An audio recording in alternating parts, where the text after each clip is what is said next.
ఒక్కసారి గట్టిగా దేవునికి స్తోత్రాలు చెల్లిద్దాం.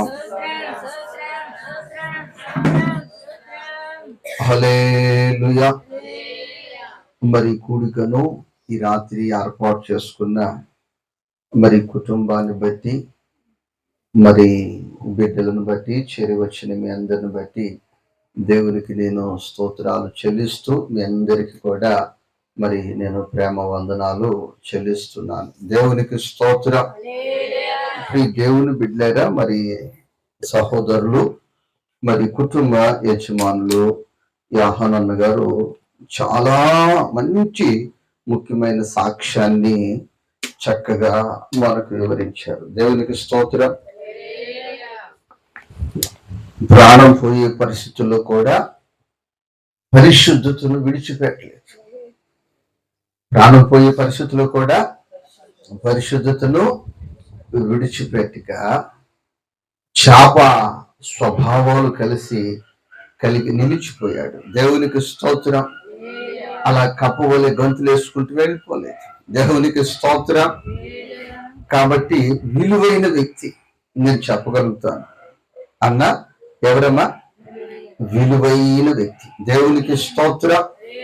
కాబట్టి ప్రియ దేవుని బిడ్డలారా, ఈ సాక్ష్యం విన్న వారు కూడా నా యొక్క ఆశ ఏమిటంటే మీరు కూడా విలువైన వ్యక్తులుగా బ్రతకాలని నేను కోరుకుంటున్నాను. దేవునికి స్తోత్రం.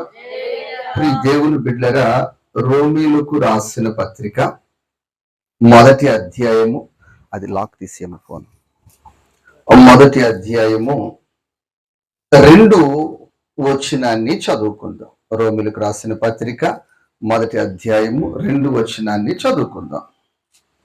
దేవుని సువార్త నిమిత్తము ప్రత్యేకింపబడిన వాడైన పౌలు రోమాలో ఉన్న దేవుని ప్రియులందరికీ అనగా పరిశుద్ధులుగా ఉండుటకు పిలువబడిన వారందరికీ శుభమని చెప్పి ప్రియ దేవుని బిడ్డలారా, ఈ వాక్యాన్ని నేను గమనించినప్పుడు ఈ వాక్యములో పరిశుద్ధులుగా ఉండుటకు పిలువబడిన వారికి శుభమని చెప్పి రాయున్నది. దేవునికి స్తోత్రం. ఈ పూట మీరందరూ కూడా ఈ కుటుంబానికి వచ్చారు అంటే ఈ కుటుంబ యజమానులు మిమ్మల్ని పిలిచారు. దేవునికి స్తోత్రం. పిలిచారు గనుక మీరు వచ్చారు. దేవునికి స్తోత్రం. ఈ కుటుంబ యజమానులు పిలిచారు గనుక మీరు వచ్చారు. అయితే ఎందుకు పిలిచారు? దేవునికి స్తోత్రం. కొందరిని ఎందుకు పిలుస్తారు అంటే భోజనానికి పిలుస్తారు. ఎందుకు పిలుస్తారమ్మా? మా ఇంటి దగ్గర భోజనం ఉంది, రండి అని పిలుస్తారు. అయితే టైమింగ్స్ వాళ్ళకి తెలుసు. కరెక్ట్గా 9 గంటలకు అయిపోతుంది, 9 గంటలకి భోజనం చేయొచ్చు అని ఎదురు చూస్తూ ఉంటారు. అయితే వారు ఎందుకు పిలువబడ్డారు అంటే భోజనానికి పిలువబడ్డారమ్మా. ఎందుకు పిలువబడ్డారు? భోజనానికి పిలువబడ్డారు. మరికొందరు ఎందుకు పిలువబడతారంటే వాక్యం వినటానికి పిలువబడతారు. వాక్యము వినటానికి పిలువబడతారు. మరికొందరు ఎందుకు పిలువబడతారంటే పాటలు పాడటానికి పిలువబడతారు. దేవునికి స్తోత్రం. హల్లెలూయా. ప్రియ దేవుని బిడ్డలు, కొందరు పాటల బ్యాచ్ ఉంది, కొందరు భోజనం బ్యాచ్ ఉంది, కొందరు చూసినట్లయితే దేవుని వాక్యము నేను వినాలి, ఈ ప్రార్థన కూడికలో ప్రారంభము నుంచి ముగింపు వరకు నేను నిలవాలి అని నిలిచిన వారు ఒక శ్రేష్టమైన ఆశీర్వాదాన్ని అనుభవిస్తారు. అయితే ఈ కూటాలకు పిలువబడిన వారిలో 3 గుంపులు చెప్పాను. అయితే ఇక్కడ ఎందుకు పిలువబడ్డాము అంటే పరిశుద్ధులుగా ఉండటానికి లోకములో నుంచి మనం పిలువబడ్డాం. దేవునికి స్తోత్రం. ఎవరైతే పరిశుద్ధులుగా జీవితాన్ని కొనసాగిస్తారో, వారి జీవితాన్ని ముందుకు కొనసాగిస్తారో, వారి బ్రతుకులో పరిశుద్ధతకు ప్రాధాన్యత ఇస్తారో, నా ప్రియ తల్లి, నా ప్రియ సహోదరి, నా ప్రియ సహోదరుడా, వారు ఎవరు అంటే నా దేవునికి ప్రియమైన వారు. చెప్పాలి ఎవరమ్మా? ఆ వాక్యములో రాయబడి ఉంది, ఎవరు? ప్రియమైన వారు. దేవునికి స్తోత్రం. ఈరోజు నీవు లోకములో ఉన్న మనుషులకు ప్రియమైన వ్యక్తిగా బ్రతికితే వారు నీకు ఏమి చేయాలన్నా వారు చేయలేరు. ఎందుకంటే వాళ్ళ దగ్గర ఉంటే కదా. నీకు ఎంతమంది ప్రియులు ఉన్నా, ప్రియమైన మనుషులున్నా, వారికి నువ్వేదో చేద్దాం అనుకుంటావు, కానీ నీ కుటుంబాన్ని నువ్వు కొనసాగించడానికి కష్టం అవుతుంది, నువ్వు ఏమి చేయలేవు. అయితే ఈ పూట నా దేవుని వాక్యము చెప్తుంది, నువ్వు యేసయ్యకు ప్రియమైన వ్యక్తిగా బ్రతికితే, యేసయ్యకు ప్రియమైన వ్యక్తిగా నువ్వు జీవిస్తే, యేసయ్యకు ప్రియమైన వ్యక్తిగా నీ జీవితాన్ని కొనసాగిస్తే నీ జీవితంలో శ్రేష్టమైన ఆశీర్వాదాలు నీవు అనుభవించగలుగుతావు. దేవునికి స్తోత్రం. శ్రేష్టమైన ఆశీర్వాదాలు నీ జీవితంలో పొందుకుంటావు. శ్రేష్టమైన ఆశీర్వాదాలు నీ జీవితంలో అనుభవించాలి అంటే నీవు మనుషులకు కాక నేను ప్రకటిస్తున్న ప్రభువైన యేసయ్యకు ఒక ప్రియమైన వ్యక్తిగా పరిశుద్ధతను కాపాడుకుంటూ నీ జీవితాన్ని కొనసాగించాలి. ఆయనకు సంఘములో 1000 మంది ఉంటే 1000 మంది ప్రియమైన వారా, సంఘములో 100 మంది ఉంటే 100 మంది ప్రియమైన వారా అని చూస్తే, మొదటిగా దేవుని వాక్యము చెప్తుంది పరిశుద్ధత కలిగిన వారు ప్రియమైన వారు. ఎవరమ్మా? బ్రతికితే ఈ నీటిలోనే బ్రతకాలి. చేప ఉద్దేశం ఏంటి? చేప ఆలోచన ఏంటి? బ్రతికితే ఈ నీటిలోనే బ్రతకాలి, బ్రతకలేకపోతే చనిపోవాలి. దేవునికి స్తోత్రం. హల్లెలూయా, హల్లెలూయా. కాబట్టి ప్రియ దేవుని బిడ్డగా మనము ఎలా బ్రతకాలి అంటే యేసయ్య కొరకే బ్రతకాలి. దేవునికి స్తోత్రం. బ్రతికేదని కోసమే చావైన లాభమే, బ్రతికేదని కోసమే చావైన లాభమే. బ్రతికేదని కోసమే చావైన లాభమే, బ్రతికేదని కోసమే చావైన లాభమే. హల్లెలూయా. నీవు ఆయుష్ ఉన్నప్పుడు, ఆరోగ్యం ఉన్నప్పుడు, అన్ని బాగున్నప్పుడు యేసయ్య కొరకు బ్రతికితే, ఎవరి కొరకమ్మా? చెప్ప ఎవరి కొరకు? యేసయ్య కొరకు నువ్వు బ్రతికితే. దేవునికి స్తోత్రం. ఎంతకాలం బ్రతికినా చనిపోవాలి కదా. ఆ చనిపోయిన రోజు నీ జీవితంలో ఏం కలుగుతుందంటే లాభము కలుగుతుంది. దేవునికి స్తోత్రం. ఏంటి అంటే ఇక్కడ మట్టి మీద ఉన్న మనము బంగారు పట్టణములో మన ప్రియమైన యేసయ్య అక్కడ బంగారు పట్టణాన్ని సొంతం చేస్తాడు. అక్కడ బంగారాన్ని చూసుకుంటూ మురిచిపోతాం కాదు, బంగారం మీద నడిచే రోజు వస్తుంది. దేవునికి స్తోత్రం. హల్లెలూయా. కాబట్టి యేసయ్య కొరకు బ్రతకాలి. ఆమేన్. అమ్మమ్మ ఎవరి కొరకు బ్రతకాలి?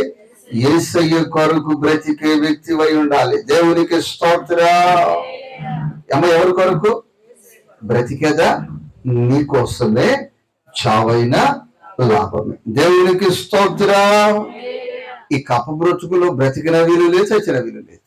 బ్రతికిన వీలు లేదు. ఎందుకంటే ఎక్కడ చూసినా అది ఎక్కడే ఉంటుంది. ఎక్కడ చూసినా అమ్మ చెప్పాలి, ఎత్తుబడి దగ్గర అదే ఉంటుంది, పెట్టుబడి దగ్గర కూడా అదే ఉంటుంది, ప్రార్థనలు అదే ఉంటుంది, ఎత్తుబడి దగ్గర అదే ఉంటుంది, దింపుడు కాలంలో అదే ఉంటుంది. విలువ లేని బ్రతుకులు. దేవునికి స్తోత్రం. ఈ చేపకు బ్రతికిన విలువ ఉంది, చనిపోయిన విలువ ఉంది. దేవునికి స్తోత్రం. హల్లెలూయా. ఆయన మనల్ని ఎందుకు పిలిచాడు అంటే పరిశుద్ధులుగా ఉండటానికి. ఆమేన్. ఎలా ఉండటానికి? పరిశుద్ధులుగా ఉండటానికి ఆ పరీక్ష వచ్చినప్పుడు మరి కుటుంబ యజమానులు యాహానన్న గారు ఆ పరిశుద్ధతను కాపాడుకున్నాడు. ఆమె ఈ నడి రోడ్డు మీద చచ్చిపోయిన పర్లేదు, ఊరు వచ్చి నా మీద పడిపోయిన, మీరు వచ్చి నా మీద పడిపోయిన పర్లేదు, లేకపోతే విస్తారమైన వరదొచ్చి కొట్టుకుపోయినా పర్వాలేదని నిలిచిపోయాడు. దేవునికి స్తోత్రం, హల్లెలూయా. నిలిచిన వ్యక్తి, దేవునికి స్తోత్రం. అలాంటి అనుభవాలలో నీ జీవితాన్ని ముందుకు కొనసాగించుదువుగాక. ఎఫెసీ పత్రిక 5వ అధ్యాయము మొదటి వాక్యాన్ని చదువుకుందాం. ఎఫెసీ పత్రిక 5వ అధ్యాయము మొదటి వాక్యాన్ని చదువుకుందాం. ఎఫెసీ పత్రిక 5వ అధ్యాయము మొదటి వాక్యం.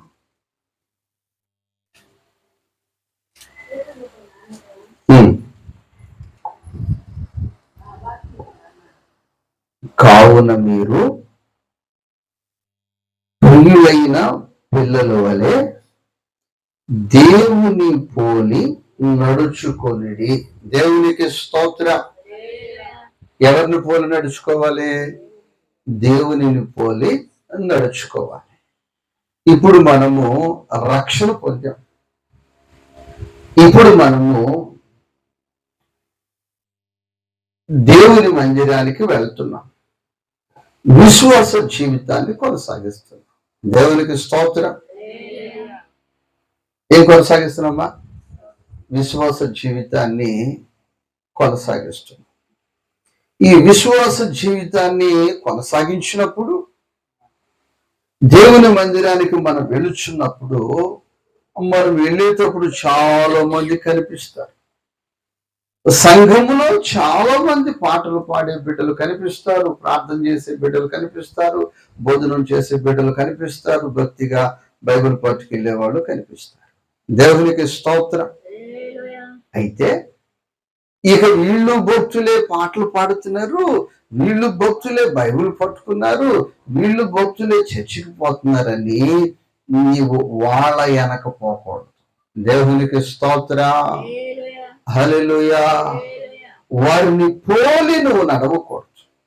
వారిని పోలి నువ్వు నడవకూడదు. మరి ఎవరిని పోలి నడవాలి అంటే దేవుని వాక్యం చెప్తుంది, యేసయ్యను పోలి నువ్వు నడవాలి. దేవునికి స్తోత్రం. యేసుతో నడిచేదా, యేసుతో ఎవరితో గడపాలమ్మా? యేసుతో నడిచేదా, యేసుతో గడిపేదా, పరముకు చేరగని వెళ్ళేదా, పరముకు చేరగని వెళ్ళేదా, ఆమెకు వెళ్ళి సాగేదా, సాగేదా యేసునితో జీవిత కాలమంతా. హల్లెలూయా. పాట మాత్రమే కానీ పాటకి జీవితానికి అసలు ఏ విధమైన పొంతన ఉండదు. దేవునికి స్తోత్రం. ఏ విధమైన పొంతన ఉండదు. లేదు లేదు ప్రియ దేవుని బిడ్డరా, మనము దేవునితో నడిస్తే దేవునికి స్తోత్రం. అంతేకాని ఇంకెవరైనా కనిపించారు, ఆ కనిపించిన వాళ్ళు భక్తులని వాళ్ళతో వెళితే యాహానన్నకు పట్టిన గతి మీకు పడుతుంది. దేవుని స్తోత్రం. వాళ్ళు ఎక్కడికి వెళ్ళిపోయారు? వాళ్ళు పాతాళంలోకి వెళ్ళిపోయారు అనుకుందాం. దేవునికి స్తోత్రం. ఎక్కడికి వెళ్ళిపోయారు? నరకంలోకి. ఆ విధముగా అందుకే దేవుని వాక్యం ఈ రాత్రి చెప్తున్న మాట, మీరు దేవునిని పోలి నడవాలి. దేవునికి స్తోత్రం. మీ ఎదుటి ఉన్న మనుషులను కాదు, మీ ప్రక్కన ఉన్న మనుషులను కాదు, మీకు కనిపించే వారిని కాదు, మీరు చూడవలసిన దేవుని వాక్యాన్ని. దేని చూడాలమ్మా? దేవుని వాక్యాన్ని చూస్తేనే మీరు పరలోక రాజ్యానికి వెళ్తారు. ఒక గురువు గారు, ఒక పాస్టర్ గారు ఆ యొక్క పరిచారకునితో చెప్తున్న మాట, బాబు తిమోతి, అయ్యా చెప్పండి పాస్టర్ గారు చెప్పండి అంటే, దావీదు సంతానములో పుట్టి మృతులలో నుంచి లేచిన క్రీస్తుని మాత్రమే నువ్వు జ్ఞాపకం చేసుకో బాబు, ఇంకెవరిను జ్ఞాపకం చేసుకోకూడదు. ఇంకెవరిని కూడా ఇటు కూడా నువ్వు చూడకూడదు. ఎటు కూడా నువ్వు చూడకూడదు. దేవునికి స్తోత్రం. అంతేగాని ఎటు చూసినా ఏమైపోతావు నువ్వు? నీ జీవితంలో నువ్వు పాపానికి చోటిచ్చిన వాడు అయిపోతావు. ఏమైపోతావు? పాపానికి చోటిచ్చిన వాడు అయిపోతావు. ఒకరోజు ఒక ఊరిలో వాక్యం చెప్తా ఉన్నాను. వాక్యం చెప్తూ ఉంటే పరిశుద్ధత గురించి చెప్తా ఉంటే నన్ను ఒక అబ్బాయి వచ్చి అడిగాడు, పాస్టర్ గారు ప్రేమించడం తప్ప అన్నాడు. ఏమన్నాడమ్మా? చెప్పాలి. ఏమన్నాడు? ప్రేమించడం తప్ప, లవ్ మ్యారేజ్ చేసుకోవడం తప్ప అన్నాడు. నేను అవునని చెప్పలేదు, కాదని చెప్పలేదు, నేను మౌనంగా ఉన్నాను. ఈ లోపల ఏమన్నాడు తెలుసా? ఆది కాండములో యాకోబుది లవ్ మ్యారేజేగా. దేవునికి స్తోత్రం. నేను ఏం చెప్పానంటే, నువ్వు చూసింది యాకోబుది ప్రేమ పెళ్లి అని చూసావు. నేను చూసింది ఏంటో తెలుసా? యాకోబు రాత్రి మంచుకి, పగలు ఎండకి, వర్షకాలంలో వానకి 14 సంవత్సరాలు నానిపోవాల్సి వచ్చింది. ఎన్ని సంవత్సరాలు? ఏంట్రా నీకు ఈ కర్మ యాకోబా అంటే, నేను పడిపోయాను. ఏమైపోయాను? ఎక్కడ పడిపోయావరా? ఏ గోతులో పడిపోయి, ఏ నూతులో పడిపోయావురా?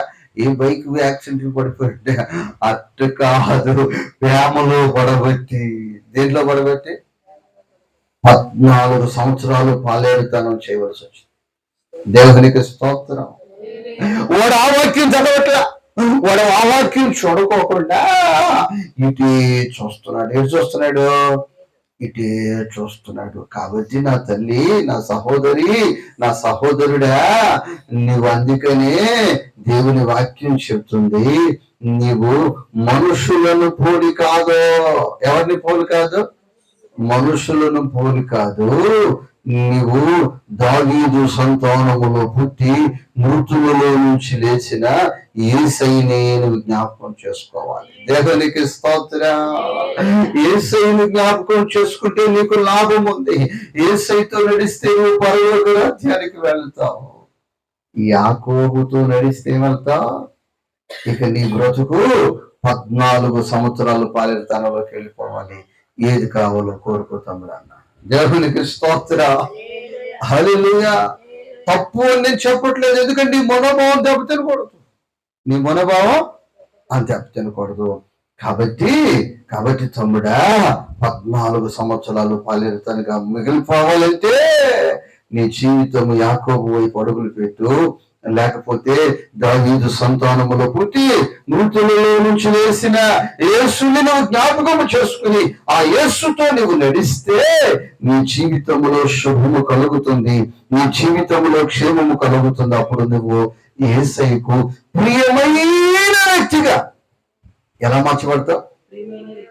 యేసయ్యకు ప్రియమైన వ్యక్తివైతే, యేసయ్యని నువ్వు ప్రేమిస్తే ఇక నీ జీవితంలోనికి అవధులు లేని ఆనందము, అవధులు లేని ఆశీర్వాదము అనుభవించగలుగుతావు. దేవునికి స్తోత్రం.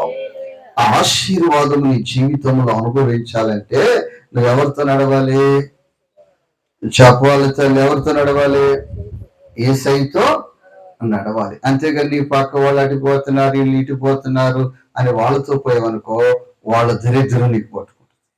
వాళ్ళ దరిద్రం నీకు పట్టుకోకుండా ఉండాలంటే వాడు ఏమంటూ నడవటం అనేసి యేసుతో నువ్వు నడవాలి. దేవునికి స్తోత్రం.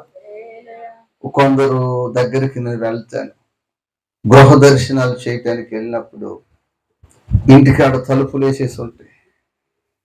వీళ్ళు ఎక్కడికి పోయారు? ఉద్యోగానికి పోయారా, చేతి పని కూలి పనికి పోయారా అని చూస్తే పక్కెమటి వాళ్ళు చెప్తారు, అది వల్ల ఆ కొంపకాడ చేరుంటారు, చూసుకోండి పాస్టర్ గారు.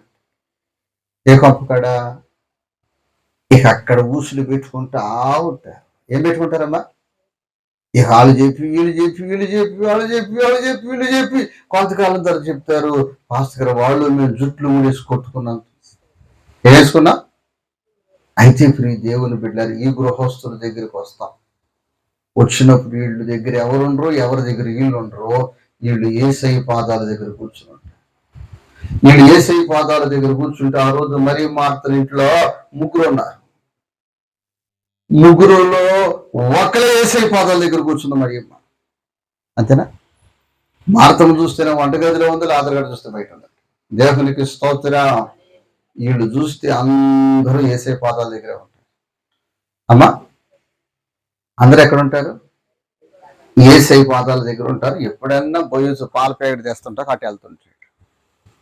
అంటే అతమానం కాదు, ఎప్పుడన్నా పెరుగు ప్యాకెట్ కావాలంటే అటు వెళ్తుంటాడు. ఇక ఎట్లయినా టోటల్ గా కుడి ఎడంగా అందరూ ఎక్కడ ఉంటారమ్మా? అమ్మా ఎక్కడ ఉంటారు? అందరూ కూడా యేసయ్య పాదాల దగ్గర స్తోత్రం స్తోత్రం అంటానే ఉంటారు. దేవునికి స్తోత్రం. హల్లెలూయా. అప్పుడు పాస్టర్ బిల్ వాళ్ళతో పాటు మోకరిస్తుంది, నేను ఇక్కడ కూర్చుని ఉంటా. దేవునికి స్తోత్రం. అలాగ ఎన్నో దినాలు మేము వచ్చేసరికి ఈ కుటుంబస్తులు ప్రార్థనలో ఉన్నారు. దేవునికి స్తోత్రం. హల్లెలూయా. కాబట్టి ప్రియ దేవుని బిడ్డలారా, నేను ఒక సేవకునిగా ఈ కుటుంబం గురించి చెప్పగలను. ఈ కుటుంబము దేవునితో నడిచే కుటుంబము. దేవునికి స్తోత్రం. హల్లెలూయా. హల్లెలూయా. తదుపరి వాక్యాన్ని మనం ధ్యానం చేసుకుందాం. యెషయా ప్రవచన గ్రంథము 42 అధ్యాయము మొదటి వాక్యాన్ని. 42 అధ్యాయము మొదటి వాక్యం. ఎవరు? సేవకుడు. నేను ఏర్పరుచుకొనిన వాడు, నా ప్రాణమునకు ప్రియుడు, అతని యందు నా ఆత్మను ఉంచి ఉన్నాను. అతడు దేవునికి స్తోత్రము. హల్లెలూయా. ప్రియ దేవుని బిడ్డలారా, ఇక్కడ నా సేవకుడు అంటున్నాడు. దేవునికి స్తోత్రం. నేను ఏర్పరుచుకున్నవాడు, నా ప్రాణమునకు ప్రియుడు. నా ప్రాణమునకు ప్రియుడు. ఈరోజు నా యేసుకు ప్రియురాలుగా, ప్రియునిగా నీ బ్రతుకు మార్చబడాలంటే నువ్వు ఏమి చేస్తున్నావో దేవుని పని. ఎవరి పని? దేవుని పని. నీ జీవితంలో నిన్ను ఏర్పాటు చేశాడు. ఏం చేశాడమ్మా? ఏర్పాటు చేశాడు. నేను మధ్యాహ్నం ఇక్కడికి వచ్చాను. మధ్యాహ్నం నేను ఇంటికి వచ్చినప్పుడు ఇక్కడ కూర్చుంటే అక్కడ ఒక వస్తువును గమనించి, అది ఒక మాను తెచ్చి బహుశా అన్నయ్య చెక్కినట్టున్నాడు, దాన్ని పప్పు రుబ్బేసేసేసి కడగటానికి అక్కడ వేసేసింది. అది చూసినప్పుడు నాకు ఈ వాక్యం గుర్తొచ్చింది. దాన్ని ఏమంటారు? ముదకం.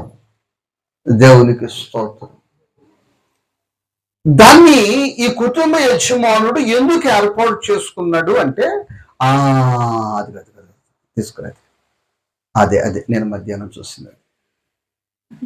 దాన్ని ఎందుకు ఏర్పాటు చేసుకున్నాడు అంటే, అది కాదు ఎందుకు ఏర్పాటు చేసుకున్నాడు అంటే, ఇది సొంత తయారు అన్న, సొంత తయారు. దీన్ని చూసినప్పుడు ఈ వాక్యం నాకు గుర్తొచ్చింది. మధ్యాహ్నం వచ్చాను.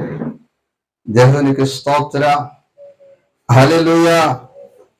అయితే ఎందుకు ఇదంటే, దీనిని ఒక పని కొరకు ఏర్పాటు చేసుకుంది. దీనికి పని ఇప్పుడు అంటే పప్పు చేసుకున్న రోజు దీంతో పని. దేవునికి స్తోత్రం. హల్లెలూయా. ఇంటిలో బంగారము ఉంది, ఇంట్లో ఎండి ఉంది, ఇంట్లో రాగి ఉంది, ఇంట్లో సిల్వర్ ఉంది, ఇంట్లో ప్లాస్టిక్ ఉంది, ఇంట్లో పాత్రలు ఉన్నాయి. దేవునికి స్తోత్రం. ఎందుకు ఇవన్నీ ఇంటిలో అంటే ఇది టైం చూసుకోవటానికి. ఎందుకు ఇది టైం చూసుకోవటానికి.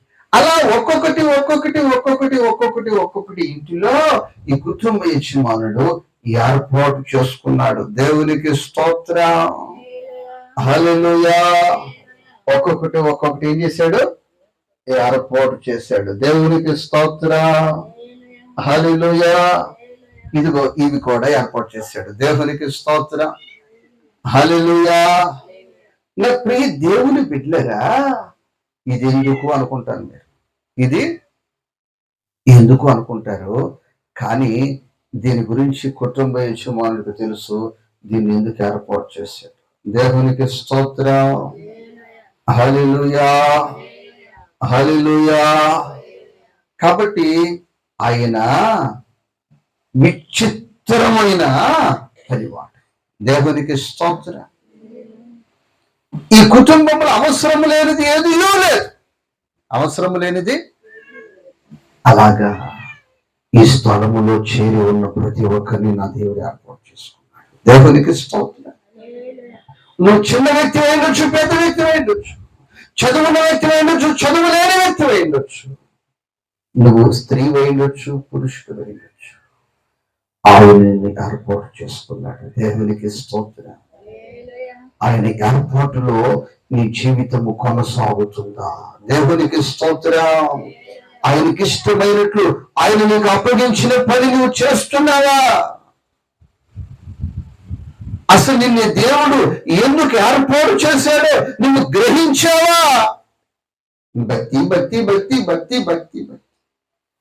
దేవునికి స్తోత్రం. ఇప్పుడు ఈ బాబు ఉన్నాడు,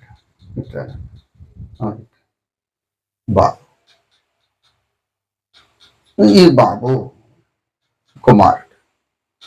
ఈ బాబుకి నేను ఒక పని అప్పగించాను. ఏం చేశానమ్మా?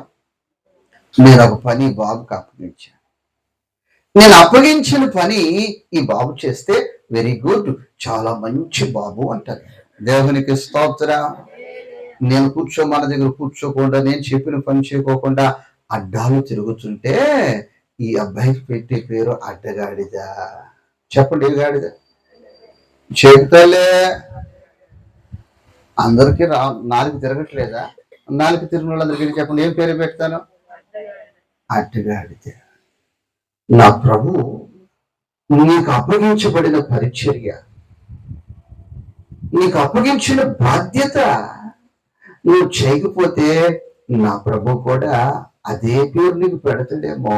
దేవుడు ఎవరి సామర్థ్యత కొలది వారికి ఆయన తోటలో పని అప్పగించాడు.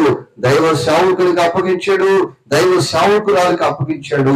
సంఘములో చిన్నలకు, పెద్దలకు, రుచులకు ఒక్కొక్కరికి పని అప్పగించాడు. దేవునికి స్తోత్రం.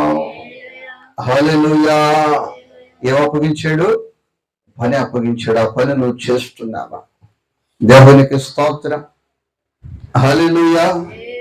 జగదుత్పత్తికి ముందుగానే ఏర్పరుచుకొని నన్ను పిలచితివా.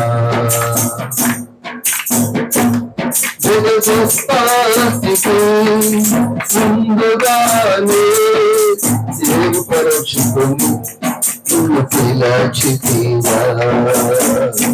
నీ పిలుపే స్థిరపరచనే, నీ కృపయే బలపరచనే, నీ కృపయే ఈ పరిచర్యను నాకు అనుగ్రహించెను. హల్లెలూయా. కాబట్టి నా ప్రియ దేవుని బిడ్డరా, దేవుడు నీకు అప్పగించిన పని నువ్వు చేయి. దేవునికి స్తోత్రం. దైవ సేవకురాలకు అప్పగించింది దైవ సేవకురాలు చేస్తారు. మోషేకి అప్పగించిన పని ఎవరు అప్పగించారు? దేవుడు అప్పగించాడు. కాబట్టి మోషేకి అప్పగించిన పని మోషే చేయాలి. యాహానానికి అప్పగించిన పని యాహాననే చేయాలి. దేవునికి స్తోత్రం. బోయోజుకు అప్పగించింది బోయోజు చేయాలి. చేస్తున్నావా? వాస్తవం చేస్తున్నావా? మోసే చేస్తున్నావా? దేవుడు ఎవరి పని వారు చేయకోకుండా కొందరు షేర్లు చేసుకుంటా ఉంటారు. ఏం చేస్తారు? నా పని నువ్వు చెయ్యి, నా పని. ఇప్పుడు ఈ దేవుని బిడ్డలేరా, ఒక యజమాని ఉన్నారు. ఆ యజమానికి ఒక కుక్క ఉంది, ఒక గాడిద. ఏముంది? ఒక కుక్క ఉంది, గాడిద ఉంది. గాడిదకి భక్తికి వెక్కింది. ఎక్కువ భక్తి కూడా ఉండకూడదమ్మా. సరిపడా ఉండాలి. ఉప్పు ఎంత ఉండాలి? మా సాంబార్ చేసే ఉప్పు ఎంత ఉండాలి అన్న? యాహన ఎంత ఉండాలి? సరిపడానే ఉండాలి. దేవునికి స్తోత్రం. హల్లెలూయా. అలాగా ఈ గాడిదకి భక్తికి వైపోయి ఒకరోజు దొంగలు వచ్చి ఆ సామాన్లు ఎత్తుకుపోతూ ఉంటే గాడిద అరిచేస్తాం. ఏం చేస్తుంది? అరిచేస్తుంది. యజమానుడికి నిద్ర ఎక్కువ. యజమానికి ఏం ఎక్కువ? నిద్రలో ఎవరు జస్ట్ పని చేసినా ఒప్పుకోరు. మీ దేవుని బిడ్డలేరా, ఈ గాడిద అరుపులకి కోపం వచ్చేసి కర్ర పట్టుకుని నడుము ఎరగొట్టేసి పడుకున్నాడు. దేవునికి స్తోత్రం. గాడిదకి ఎదిగిపోయింది నడు. ఎందుకు ఎడిగింది గాడిద అంటే అధిక భక్తి. ఏ భక్తి? ఓవర్ భక్తి. దేవునికి స్తోత్రం. హల్లెలూయా. మందసాన్ని పట్టుకుని బైబిల్లో అయితే ఒక వ్యక్తి ప్రాణం పోగొట్టుకున్నాడు. దేవునికి స్తోత్రం. నా ప్రియ దేవుని బిడ్డలారా, నీకు అప్పగించిన పరిచర్య తప్పనిసరిగా చేయాలి. దేవునికి స్తోత్రం. హల్లెలూయా. కాబట్టి ప్రియ దేవుని బిడ్డలారా, మధ్యాహ్నం పాస్టర్కి చెప్తుంది, అన్నమ్మక యోహానన్నకి పరిచర్య అప్పగిస్తే వాళ్ళు నమ్మకంగా చేస్తారని సాక్ష్యం చెప్తుంది. ఎలా చేస్తారు? నమ్మకంగా చేస్తారు. దేవునికి స్తోత్రం. బంగారు తల్లి చెప్పింది, ఎలా చేస్తారు? అందరూ నమ్మను నేను. దేవునికి స్తోత్రం. నేను అందరు నమ్మను. దేవునికి స్తోత్రం. నమ్మకస్తులు. దేవుని ఏర్పాటు అది. ఆమె ఏంటమ్మది? దేవుని ఏర్పాటు. దేవుని ఏర్పాటుని ఎవరైతే గౌరవిస్తారో వారు దేవునికి ప్రియులుగా ఉంటారు. దేవునికి స్తోత్రం. హల్లెలూయా. ఇప్పుడు ఇంట్లో బంగారం ఉంది, ఇంట్లో ఇది కూడా ఉంది. దేవునికి స్తోత్రం. అయితే బంగారాన్ని తీస్తే బీరువాలో పెట్టి గిటికి తాళం పెట్టేస్తారు. దీన్ని చూస్తే ఇక్కడ తగిలిచ్చేసారు. దేవునికి స్తోత్రం. నువ్వు బయట, నేను లోన. నువ్వు తినాలి, నేను ఇస్త్రాకులు ఎత్తాలా? నేను వండితే నువ్వు తింటావా? ఇక నేనే కనపడుతున్నాను నీ కంటికే, ఇంకెవరు లేరా? దేవునికి స్తోత్రం. అంటే మేము బయట ఉండాలి, మీరు లోపల ఉండాలా? అంత మేము పారేస్తున్నాడమా? అంత మేము తక్కువడమా? అంత చెడు బతికామా? లేదు. దేవుని ఏర్పాటు, కుటుంబ యజమాని ఏర్పాటు. ఎవరు ఏర్పాటు ఇది? కుటుంబ యజమాని బంగారానికి అక్కడ బీరువా ఏర్పాటు చేశాడు. ఉందా బీరువా? ఇది పెట్టడానికి ఇక్కడ ఒక స్టాండ్ ఏర్పాటు చేశాడు. ఇది ఎవరు ఏర్పాటు చేశారు? కుటుంబ యజమాని. అలాగా పరలోకపు తండ్రి యజమాని ఉన్నారు. ఆ యజమాని సంఘములో నిన్ను ఏర్పాటు చేశాడు. నువ్వు తక్కువ వ్యక్తివి కాదు. నువ్వు ఎవరు అంటే ఈ కుటుంబంలో ఉన్నావు. దేవునికి స్తోత్రం. హల్లెలూయా. బంగారాన్ని ఎవరైనా తినగలరమ్మా? ఆ బంగారం అసలు కూటానికి ఏదైనా ఉపయోగపడుతుంది కాదు, కానీ దీంతోనే సాంబార్ చేసేది. దేవునికి స్తోత్రం. ఇది లేకపోతే ఏం లేదు అమ్మ. ఇది లేకపోతే మన ఆకలి తీర్చబడే అవకాశం లేదు. దీనికి ఉండే విలువ దీనికి ఉంది. దీని పట్ల యజమానికి ఒక ప్రణాళిక ఉంది. నీ పట్ల యజమానికి ఒక ప్రణాళిక ఉంది. నువ్వు సామాన్యమైన వ్యక్తివి కాదు. దేవుడు నిన్ను వాడుకోవాలని, దేవుడు నిన్ను ఉపయోగించుకోవాలని ఆయన ఉంచుకున్నాడు. గొనుగుడు లేక, సనుగుడు లేక యజమాని యొక్క గృహములో నీవు ఉన్నట్లయితే నీ జీవితము ఎంతో ఆశీర్వాదకరముగా ఉంటుంది. దేవుడు నీకు అప్పగించిన బాధ్యత, దేవుడు నీకు అప్పగించిన బాధ్యత నువ్వు చేస్తూ చేస్తూ చేస్తూ చేస్తూ చేస్తూ చేస్తూ నీ జీవితాన్ని ముందుకు కొనసాగించాలి. దేవునికి స్తోత్రం. నా ప్రియ దేవుని బిడ్డలారా, ఒక దైవజనుడు ఒక దేశానికి వాక్యం చెప్పడానికి వెళ్ళాడు. ఆ దైవజనుడు ఆ విమానం ఎక్కినప్పుడు ఆ విమానం నడిపే వ్యక్తిని చూశాడు. మనము ఎంతో మందిని ఆర్టీసీ బస్ ఎక్కుతాం, డ్రైవర్ని చూస్తాం, కండక్టర్ని చూస్తాం. అయితే ఈ దైవజనుడు ఎక్కడికి వెళ్తున్నాడో ఆ డ్రైవర్కి తెలియదు, పైలట్కి తెలియదు. ఆ పైలట్ ఎవరో ఈ దైవజనుడికి తెలియదు. వినాలి బాగా. దేవునికి స్తోత్రము. హల్లెలూయా, హల్లెలూయా. నా ప్రియ దేవుని బిడ్డలేరా, ఆ వెళ్ళవలసిన ఆ పట్టణానికి ఆ ఫ్లైట్ విమానం వెళ్ళిపోయింది. ఆ ఫ్లైట్ వెంటనే పార్క్ చేసాడు. అక్కడ ఉన్నవారు ఆ బాధ్యత స్వీకరించారు. వెంటనే అతడు అక్కడ నుంచి ఒక స్కూటీ తీసుకుని చర్చిలోకి వెళ్ళిపోయాడు. వెంటనే ఎక్కడికి వెళ్ళిపోయాడు? చర్చిలోకి వెళ్ళిపోయాడు. ఆ డ్రెస్ చేంజ్ చేసుకుని బాత్రూముల్లోనికి వెళ్ళిపోయాడు. ఎక్కడికి వెళ్ళిపోయాడు? అక్కడ సహవాస కూడికలు జరుగుతుంది. ఆ బాత్రూంలో ఆ వ్యక్తి క్లీన్ చేస్తున్నాడు. ఈ దైవజనుడు ఇదిగో ఈ రోడ్డు ఎక్కడికి వెళ్ళద్ది, ఈ క్యాబ్ ఎక్కడికి వెళ్ళద్ది అని అవి బుక్ చేసుకుని అది వాళ్ళని అడిగి వెళ్ళేసరికి ఆ వ్యక్తి ముందు వెళ్ళిపోయి క్లీన్ చేస్తున్నాడు.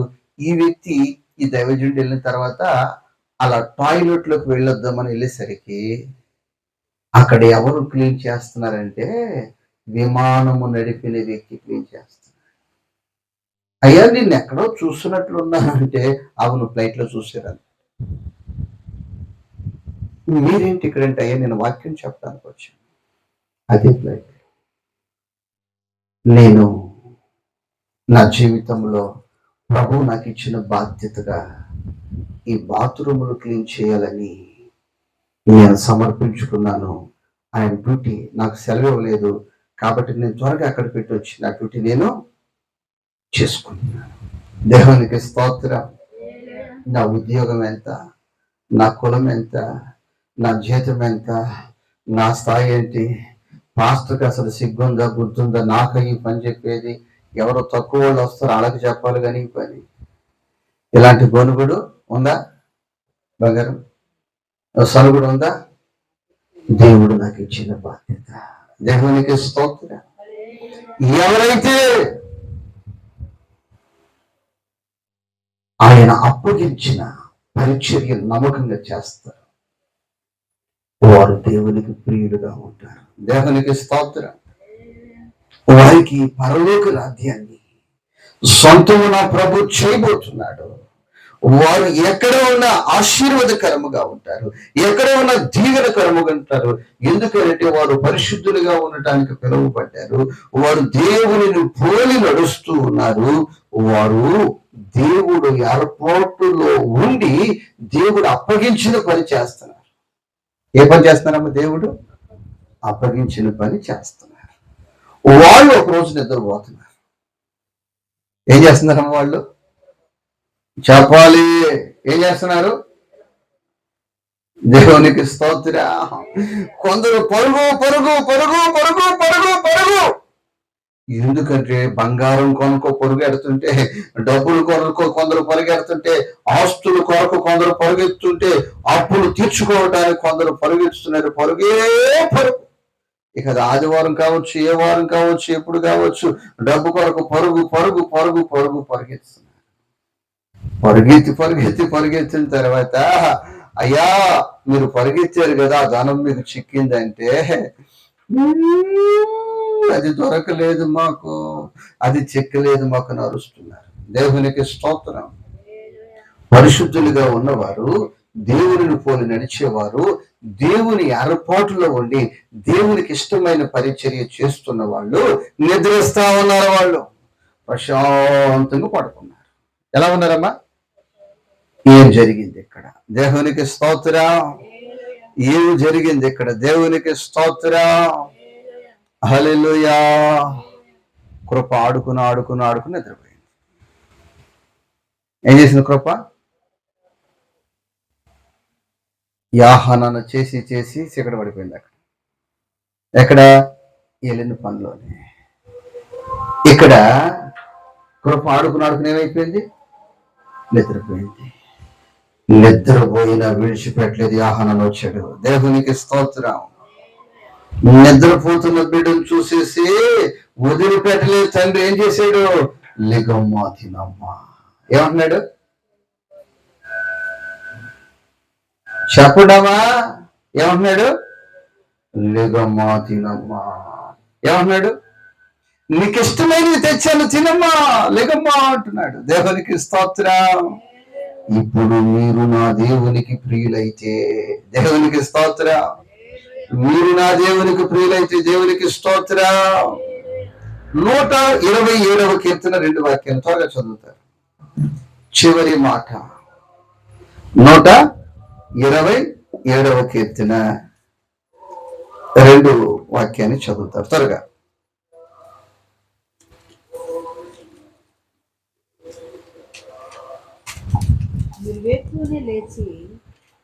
చివరి మాట, తమ ప్రియులు నిద్రించుచుండగా ఆయన వారికి ఇచ్చుచున్నాడు. దేవునికి స్తోత్రం. ఆయన ప్రియులు అలా ఎక్కడికి పరిగెత్తరు. దేవునికి స్తోత్రం. ఎక్కడికో ఏదేదో కావాలని పరుగెత్తింది అసలు పోవసం లేదు.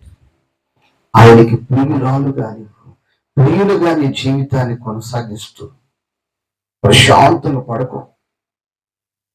దేవునికి స్తోత్రం. అంటే సోమరిగా ఇక మంచం మీద ఉండమని కాదు నేను చెప్పేది. మొదటిగా పరిశుద్ధత కలిగి ఉండాలి, రెండవది దేవునితో నడవాలి, మూడవది దేవుని పని నువ్వు చేయాలి. దేవుని ఏర్పాటులో ఉంచిన పని నువ్వు చేయాలి. ఈ 3 అనుభవాలు నీ జీవితంలో కలిసి పెట్టుకుని నిద్రపో. నీ అవసరం అని నువ్వు బాధపడ అవసరం లేదు. ఈ అక్కర నాకు తీర్చబడాలి, ఈ డబ్బులు నేను కట్టాలి, ఇది చేయాలి అందుకు టెన్షన్ పడక్కర్లేదు. ఆయన చూసుకుంటాడు. దేవునికి స్తోత్రం. హల్లెలూయా. ఆ బిడ్డ, ఇష్టమైన బిడ్డ నిద్రపోతుంటే ఆ తల్లి వచ్చి ఆ తండ్రి వచ్చి ఆ బిడ్డ కడుపు మీద చేయబెట్టి చూస్తారు. తిందా నా బిడ్డ? నా బిడ్డ తిందా? ఆకలితో ఉంది. అమ్మమ్మ లేగమ్మా తినమ్మా, లేగమ్మా. నా ప్రియ దేవుడు బిడ్డరా, ఒక సమయం నాకు చాలా ధనం అవసరం. దేవుని మందిరంలో ఉన్న 2 వాహనాల ఇంజిన్ చెడిపోయింది. అప్పటికి వారం రోజులే సువార్త సునాద పండుగలు ఉన్నాయి. అయ్యా, నేను ఎటు పోగలను? ఎవరికి చేయి చాపగలనయ్యా? ఇక నీవు తప్ప నాకు దిక్కు ఎవరున్నారని ఈ చేతులు ఆయన వైపే చాపి ఎదురు చూస్తున్న దినాస సమయము ఇక లేదు. నాకు చాలా ధనం అవసరం. ఎవరిని అడగాలి? ఎవరికి చెప్పాలి?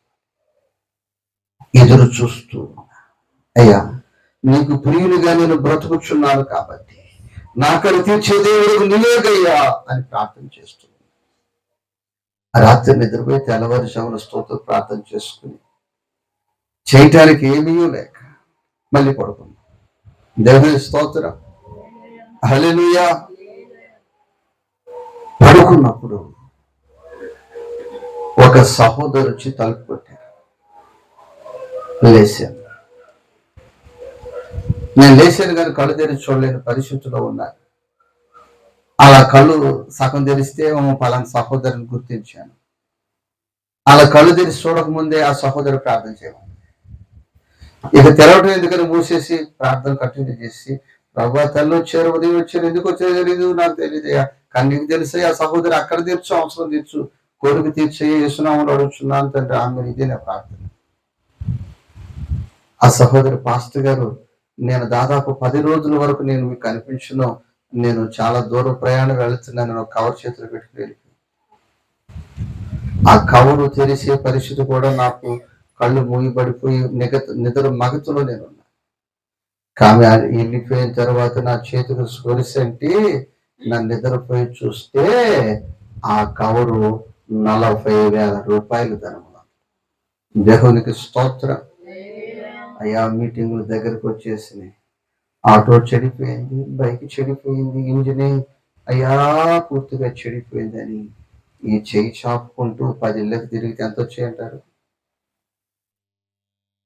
నా ప్రియ దేవుని బిడ్డ, ఆకాశము గతించిన, భూమి గతించిన, ఇందులో ఉన్న పొల్లైనా గతించదు అని దేవుని వాక్యము సెలవిస్తూ ఉంది. దేవునికి స్తోత్రము, హల్లెలూయా. కాబట్టి నీ జీవితంలో ఈ వాక్యము, ఈ వాగ్దానము నీ జీవితంలో నా దేవుడు అక్షరాల నెరవేర్చాలని ఆశపడుతుంది. అయితే నీ జీవితంలో పరిశుద్ధత కలిగి, రెండవది ఆయనను పోలి నువ్వు నడుస్తూ, ఆయన్ని ఏర్పాటు చేసిన స్థానంలో నీ పరిచర్యను నువ్వు కొనసాగిస్తూ ఉన్నట్లయితే, నువ్వు నిద్రించుచున్నా నీ అప్పు తీర్చబడును గాక, నువ్వు నిద్రించుచున్నా నీ అవసరములు తీర్చబడును గాక, నువ్వు నిద్రించుచున్నా నీ అక్కలు నా ప్రభు తీర్చును గాక, నీ కోరికలు నా ప్రభు తీర్చును గాక, నీకు కావలసిన సమృద్ధిగా నా దేవుడు అనుగ్రహించును గాక. ఎవరికంటే అందరికి కాదు, తమ ప్రియులకు ఇచ్చుచున్నాడు. ఎవరికి ఇస్తున్నాడు? నువ్వు ఆయన్ని వెంబడించుకోకుండా లోకాన్ని వెంబడిస్తే ఆయనకు ప్రియురాలు, ఆయనకు ప్రియుడు వ్యక్తం. నువ్వు ఆయనతో నడవకోకుండా లోకములో ఉన్న చెడు మార్గాలలో, దుర్వ్యసనాలతో, ఆ పాడైపోయిన వ్యక్తులతో నడుస్తుంటే ఆయనకు ప్రియమైన వ్యక్తిగా నువ్వు ఎలా అవుతావు? నువ్వు ఎంతసేపు నిద్రించినా ఏమీ ఆయన నీకు ఇవ్వలేడు. దేవునికి స్తోత్రం, హల్లెలూయా. నీవు పరిశుద్ధతను కాపాడుకొని ప్రభువుతో నడిచినప్పుడు నా దేవుడు నీ జీవితంలో నువ్వు నిద్రించుచుండగానే నీ కోట్లు నింపబడును గాక, నీ అవసరములు తీర్చబడును గాక, నీ అక్కరలు తీర్చబడును గాక. నీ జీవితంలో ఒకరి వైపు చెయ్యి చాపుకోకుండా నీ చేతులతో అనేక మందికి సహాయము చేసే స్థితిలో నా దేవుడు నిన్ను పెట్టును గాక. ఆమేన్. కాబట్టి మనం ఎవరితో నడవాలి ఇప్పుడు? అమ్మా చెప్పాలమ్మా, ఎవరితో నడవాలి? యేసయ్యతో నడవాలి. దేవునికి స్తోత్రం. ఎలా జీవించాలి అమ్మా? పరిశుద్ధులుగా ఉండటానికి మనం పిలువబడ్డాం. మూడవదిగా, నీకు ఇచ్చిన పని ఏమిటి? ఆ పని అది చేయాలమ్మా, నమ్మకముగా చేయాలి. దేవునికి స్తోత్రం. విమానము నడిపి వ్యక్తి ఏం చేస్తున్నాడు? ఇదేంటి నా స్థాయి, ఏంటి నా స్థితి అంటున్నాడా? లేదు, ఇది నాకు అప్పగించిన పరిచర్య. దేవునికి స్తోత్రం. ఈ మాటలు మీ వినికిడిలో నా దేవుడు నీరు కట్టి ఫలింప చేయును గాక. అందరూ తలలు వంచండి. తలలు వంచిన ప్రతి ఒక్కరూ నోరు తెరిచిన ప్రతి ఒక్కరూ చేతులెత్తి, దైవమా నీకు స్తోత్రాలు. ఫోన్ నాది. దైవమా నీకు స్తోత్రాలు. దైవమా నీకు స్తోత్రాలు. అలా నోరు తెరిచి ప్రార్థన చేసుకుందాం. ప్రభు చాలా విషయాలు ఈ పూట నీతో మాట్లాడిన రాత్రి, ఇదిగో నీ జీవితంలో ఒక క్షేమాన్ని అనుగ్రహించాలి, నీ జీవితంలో ఒక ప్రత్యేకమైన ఆశీర్వాదాన్ని నా దేవుడు అనుగ్రహించాలని నీతో నా ప్రభు మాట్లాడాడు. చాలా విషయాలు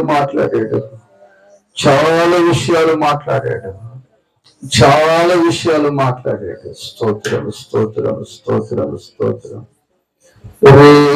ఎంత కాచితివి మరుదినము